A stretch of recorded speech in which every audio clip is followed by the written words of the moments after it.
Hello Kerbal, and welcome back to Mining the Man and More, part 20. Yes, it's back. Planning for the future and exploring. Yes, when we left off, we landed this Man Expedition 2, I think it was called.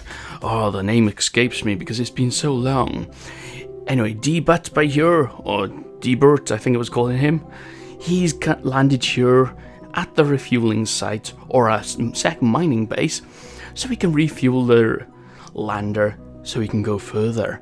That way we can cover more ground and explore more of the anomalies in which we were planning on doing so. But the first thing is, he has to mine some ore. He has to get this miner next to the refinery so we can refine the ore, and then we have to transfer the stuff to the fuel tanks, and then probably to the lander itself. Anyway, D-Burt is coming here and he's going to get onto the mining rig. Not only will he help out, will he move the mining rig, but also he's an engineer. And if you know KSP, having an engineer on the mining rig will greatly improve your mining. I'm not sure really what the mechanics are behind it, but he has to be an engineer. You know, you could add an extra class, perhaps a miner, to the Kerbal North Core, but I suppose using the engineer makes sense because an engineer would know all about drilling technologies and everything else involved in pulverizing rock so you can extract the good old ore in the effort to convert it to fuel. Anyway, let's get this drill up. I'm going to park it right next to the refinery. If the right click would work. Yes, I still have problems. Hopefully this will be fixed in 1.1. And also the game is really laggy. Now I found 60 craft which were just debris in the game, so I've deleted all them. Hopefully that'll speed things up a bit. This footage in fact is in version 1.0.4. This is just before I upgraded to 1.0.5. But in 1.0.5 it is really laggy and getting down to 8 frames per second at this small mining base, and there's only 4 craft per here at the moment, or only 5, but we'll get to that in a moment. Okay, so let's park this here, and hey, presto, brakes on. Let's deploy the drill, because not only does the drill drill, but it also acts as an anchor to stop our drilling rig from moving about. But there's a couple of things missing from this. One, we're missing the fuel pipes on it, and we need some solar panels as well for the fuel container. So that's what I'm going to do by here. We're going to build a supply drop, I suppose you could call it, and lack of a better word. We do name this the Lunchbox, I think. But names aside, all I'm doing is adding a container, a probe core, and it's going to be piloting my mech ship. We're going to supply the Kerbals with tools and EVA fuel, which never gets used. And the fuel duct ports. Oh yes, and I also add some solar panels because the fuel tanker, which we've got down there, does not have any solar panels, and that means that we cannot re-energize it. Now I'm not entirely sure if we connect everything with fuel ducts that it will also carry the electric charge to the other craft. I'm not sure if you connect the fuel duct or whatever you call it between two craft. Does it also link them and call it all of them one craft? I'm not entirely sure. We'd have to experiment with that, but rather than risk it, what we're going to do is just send this up there and land it, and well, add the solar panels obviously. Well, while we're building this, perhaps we can talk a bit about the future of this series. Well, as I said, we're going to do the anomaly hunting, and that's why we're continuing on with this. But also we've got an asteroid base to do, so we'll be having to build that, and I was inspired by my own tutorial. The way that base looked, I thought was awesome. So I'm going to do something like that. Also, I've had requests in asking me to build a ring station. It's quite interesting. I've also considered about missions to Joule, or perhaps Duna to start off with, I'm not entirely sure. Anyway, we're almost finished with this build. Obviously we got staging, and not entirely sure if 5,000 meters per second is enough, so let's add some boosters. It probably is enough. I probably could get away with that. But then again, I'm not 100% sure, because you have to fly this through the atmosphere and everything whatnot. So, no, rather than risk it, we're going to go with it. Anyway, let's go launch this. Okay, since we got MechJeb on this, I decided, why not? Yes, this is a probe, there's no Kerbals on it, this is a supply mission. Also, we'll use MechJeb for landing, obviously. And it makes this look more cinematic, I suppose. Not really cinematic, but it means I can get rid of the HUD and just fly this up without any controls whatsoever. Just enjoy the view. It's one of the things with KSP, sometimes you miss on the view, and you find yourself watching more YouTube videos because you're flying more than enjoying the game itself, which I'm getting back to, and after the Christmas break, that's what I'm going to do. Well, let's talk about the future. We have to plan something that's continuing this series, I suppose we could say, but I'm not entirely sure on how this is going to be in version 1.1. Whether we can transfer the save across. They say you should be able to, and I can't see why not. So at the moment we're setting up our orbit maneuver, our periapsis of the Mun. Make sure we get close enough, and we'll also add a maneuver node to get ourselves into orbit, and click execute all nodes on the MechJeb system. Therefore, everything will be done by MechJeb. We have no interface. All we have to do is set up the landing, and hey presto, it's all automatic. But anyway, back to the future of this series. Let me know what else we could do with it. You know, in the future, I may have to sacrifice a save for the adventures in 1.1. I'm not entirely sure, but we'll have multi-threading processing at that time, so may not have to worry, may be able to use this save anyway. But give me ideas, what else can we do? By here I'm setting up the landing site reading coordinates, and I'm going to offset them slightly so we don't exactly land on top of any of the landers. Yeah, as you can see, the landing spot jumping about, yep. And here we go, MechJeb to the rescue again. So yeah, give me your ideas, let me know what you want to do. I have been thinking about perhaps base further out around Dunar. Someone suggested a station halfway between Kerbal and Jewel, sort of like a refuel station on the way, but that has difficulties. Anyway, let me know your ideas and we'll see what we can do, what we can agree to do anyway. As we set this down, now keep an eye on this. I was waiting to have to press the abort button and do it manually, but look at that. Right next to everything, not too far away for Debert to go and collect all the equipment and attach it to everything. Right, by here, yeah, that weird glitching of the graphics is not glitching, it's actually the helmet of Debert. I got into helmet cam mode. I was trying to work out how to get out of it, yes.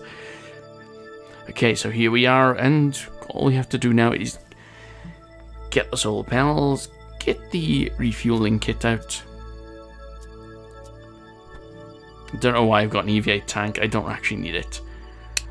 So let's first off attach the solar panels to the fuel tanker. I put 4 on there altogether, and now let's link them up. Okay, the fuel tanker to the refinery or refiner.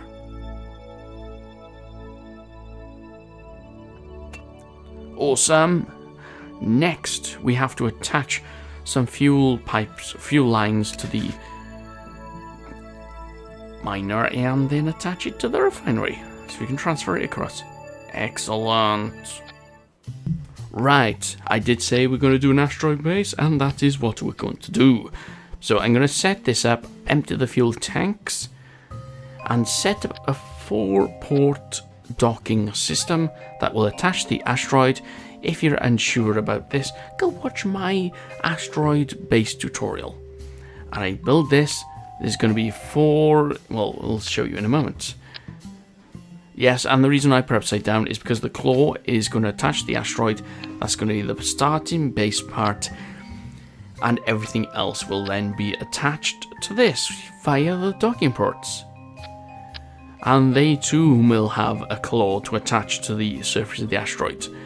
Now, it may be a bit complex, but if you go watch my asteroid-based tutorial, you'll see how I've done it. And it's more about judging the distance, and it's going to be sort of like a square. I don't know if you know what creeform is. It's sort of like pipes that you can attach with clamps and that. It's sort of like a simple system like that, where you attach multiple. Too many decouplers there, and I have to rejoin them up with these struts. Yeah, I have this upside down, and that is so we can launch it up and use the decoupler on the top. Otherwise you can't attach a decoupler to the claw. And you just see me add a probe core in the middle of that rocket. That was so I can control it from that probe rather than the upside down capsule, which would confuse the hell out of me. And I shouldn't have hidden it inside the rocket because that would not work. Anyway, there's one thing I did forget to do, and that was changing the orbit of the asteroid. Now, we got the asteroid in orbit around Kerbal, but it's quite high. I want to reduce it slightly, because I think it's a several day orbit at the moment, and we want to reduce that time. My plan was to have a high orbit over the north of Kerbal, and then when we get a little closer, when we come to the south, it makes rendezvous a little easier, I suppose. So yeah, that's what we're going to do. We're going to rendezvous with the asteroid, attach one of these 4 multi-pusher engines, or probably 2 of them, and then we're going to adjust the orbit. So here we are, getting ourselves closer and then killing our speed. Awesome, that's the asteroid that we're going to build our base on. Okay, yeah, now if you watched episode 19, or is it 18? I can't remember. We use multi-pusher engines to get this asteroid into orbit around Kerbal, so it doesn't fly by. I think it's Class D asteroid, so it's not huge. It's not the infamous Class E asteroid, which is huge. Yeah, I tried to do an aero braking with the asteroid. Just let the asteroid fall into the atmosphere or Kerbal, redirect it into the atmosphere. But for some reason, the asteroid didn't respond to the atmosphere of Kerbal as I had thought.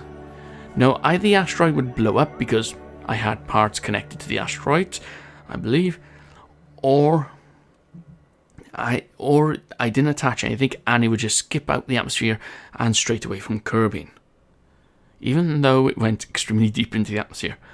Anyway, by here, I'm just in the orbit to something I would like, but it's going to cost us about 250 meters per second at least, so we're going to have to add an extra engine to it. And we'll just continue adding engines or rockets to the asteroid until we have enough Delta V for the mission. And you just saw me there orientate the spacecraft so it decouple away from the asteroid, and that was to push the main craft back towards the asteroid so it doesn't drift too far away. I know what you're saying, cool, yes, using Newton's law of motion. For every action has an opposite reaction. Anyway, here we are, doing a stupid flyby, which I don't know why I did. I thought it would look cool, but it didn't. It looked a bit weird. Anyway, here we are, and we got 4.9 meters per second left on the Delta V, but I didn't burn all the fuel, and that was only so I can deorbit these. Now, I think we got it into a 5 million kilometer to... Yeah, 5 million kilometers to 2 million kilometer orbit at the periaps. So, yeah. Anyway, now we're going to watch this disintegrate in the atmosphere. And that's why I left the fuel in it, so I can deorbit them. And look at that, yes, explosions. That happens quite quickly, even though this video was sped up. But, to my disappointment, not everything has disintegrated. Hopefully no Kerbals are present in this forest. No trees were harmed within the making of this video. Right, now we are launching our asteroid base, or at least the start of it. And guess what I called this base? I called it Gofanon. And that is a Welsh, I'm probably not saying it properly because I'm English-speaking Welsh guy, as some of you probably know, Gofanon. And he is a Welsh Celtic god, and he is a metalsmith, or divine smith, I think the translation may be, I'm not entirely sure. But the legend goes that anything forged by this divine smith were guaranteed to work and inflict fatal damage upon your enemy. But since we have no enemies, hopefully the space will last within this game and not explode upon building this base. Anyway, it looks like my launch profile for this was a bit too steep and I didn't shallow the orbit out a bit. So we're going quite high quite quickly, and it means it's going to take a lot more energy to get us into orbit. Also, I missed our descending node, which means that we're going to have to do some corrections before we can get the space to the asteroid. Yeah, I do a correction by here, but we get 2 degrees off, which means that we're going to have to do further corrections before we get a rendezvous. However, it is possible to get a rendezvous without having to your ascendant and descendant node corrected. It just makes it a lot harder to do, I suppose. But let's get into space news. Number 1. SpaceX rocket has triumphantly landed one of its rockets on the mainland. That was amazing, where it turned around, came back and landed. That was absolutely awesome. However, I think they used the last of their Falcon 9 rockets, and this one was designed to land on the barge, I think. I'm not entirely sure. I may be able to do the latter and turn around and land on the launch pad, but they attempted to do landing on the barge. I assume that would take less fuel to do, but one of the landing legs latches failed, or is it a latch on the barge, someone said. But anyway, latch failed and it tipped over and exploded. It didn't look like it hit the surface of the barge hard enough to explode. But I have to say, the landing itself was successful except for that latch. If it wasn't for that latch, it would be fine. Anyway, back to here, what we're doing is we're setting up our Man Explorer Surveyor thing, rocket, whatever you want to call it. Anyway, debirth is going to Anomaly number 1. As you can see, we've set it up. I'm trying to get the coordinates set up correctly. I found out that MechJeb does not save after you reload a game, because I had to go back to this and reload the game because I had to go do something. Anyway, that's no problem, because what we're going to do here is launch ourselves up and get our trajectory over the target landing site, and then use MechJeb to land near it. We can then take mind control to finish off the landing, I suppose. Also, next in space news, as we head over towards our first anomaly sighting, is the discovery, or the potential discovery, of the 9th planet. Yes, I know some of you may be saying Pluto's the 9th planet. Not anymore. That was demoted, but that aside, they discovered a possibility of another planet that could be lurking further out than Pluto itself, or Neptune. This planet will be, is it 10, 20 times the mass of the Earth, or Neptune's size, I think they classed it as. And the reason why they discovered this, they found some weird orbits of some of the, I think they could be the belt objects out there, and they tried to work out what caused it. Now, there were a couple of theories traveling around there where, you know, there was a couple of planets or a couple of objects out there which was causing these objects to be in weird orbits. But then someone disproved that. Now, I can't remember what the theory was. Scott Manley talked about it on a video, so it's worth checking that out. Anyway, he goes on, and I'm going to go on, about saying that they use mathematics to predict the size of the object that would cause these orbits to go in their weird sync and in their weird orbits. and they've found that it could be caused by a planet the size of Neptune, but it's extremely far out, and that's what perplexes me about this planet. If it was a planet on the inner solar system, and it was thrown out, wouldn't the prehaps still be within the solar system somewhere? Wouldn't it travel in sometimes and then travel back out? I know it's got a 10 to 20,000 year orbit, which is maddening, because it is something you can't think of, because even Pluto orbit, nobody in their lifetime will see Pluto to complete an entire orbit. And I can't remember which planets and how long the orbits are. I'd have to look that up on a wiki, because they escape me at the moment. Anyway, now they know the existence, or the theoretical existence of this planet, they should know where it lies in the sky. Now, I'm thinking that they could point telescopes where they think it could be, and they won't be able to see it properly. They may be able to detect something with infrared and that, but I was thinking more of the idea that they could watch this eclipse stars or gas clouds or something, and then from the motions of it where it should go, find out where this planet is, or at least confirm the existence of this object. Anyway, we've landed at our first site, and I think I've been here before. And contrary to popular belief, I'm not an expert at the game, so I have not visited all the anomalies. This is the first time I've particularly gone out of my way to find anomalies.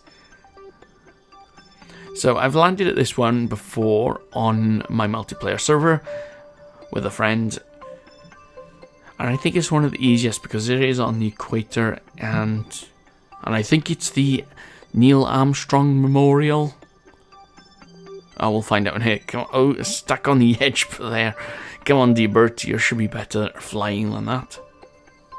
Anyway, yep, it is the Neil Armstrong Memorial from 1930 to 2012.